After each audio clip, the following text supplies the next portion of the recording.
Hello সবাইকে। ভিডিওটি গত ১ মাস আগের। আমি যখন বাবার বাড়ি গিয়েছিলাম, তখন আমি যাওয়ার সময় ভিডিওটি করেছিলাম। কিন্তু বাসায় আসার পর ব্যস্ততার কারণে আর আপলোড করা হয়ে ওঠেনি। তো আজ হঠাৎ ফোন স্ক্রল করতে, করতে ভিডিওটি সামনে পড়ল। তাই ভাবলাম আপনাদের সাথে শেয়ার করি।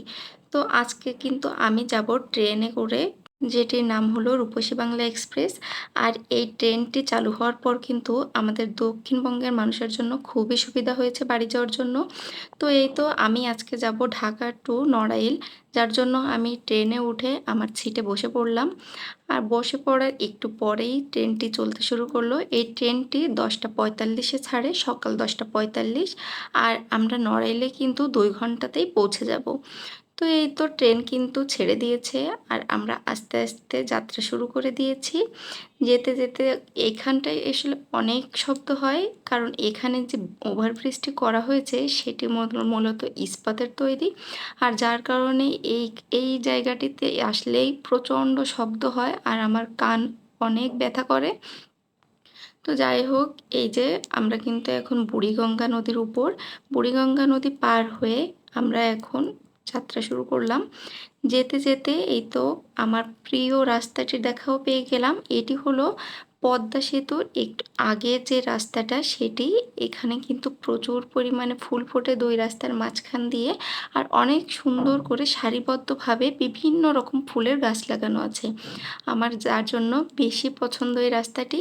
তো আর এই যে এখানে কিন্তু প্রচুর পরিমাণে সবুজ গাছপালাও দেখা যায়, যেটি দেখতে খুবই ভালো লাগে। আস্তে, আস্তে এই তো আমরা পদ্মা সেতুতে কিন্তু উঠে পড়েছি। আর এই যে এখান থেকে কিন্তু পদ্মা নদী দেখাও যাচ্ছে। এখানেও আসলে প্রচণ্ড শব্দ হয়, তারপরও আর কি। আর মাঝে, মাঝে কিন্তু এখন নদীর মাঝখানে প্রচুর পরিমাণে চর জমেছে। এই চর এতটাই বেশি যে আপনি কোনটা নদী, কোনটা পাড় এটাই আপনি বুঝতে পারবেন না, এমন অবস্থা। এইখানে একটু বেশি পরিমাণ পানি ছিল, যার জন্য সব জাহাজ, লঞ্চ সব এক জায়গা দিয়ে যাওয়া আসা করছিল। আর এই যে হচ্ছে পাড়, এই পাড়ে দেখলাম একটু পার্কের মতো করে নিয়েছে।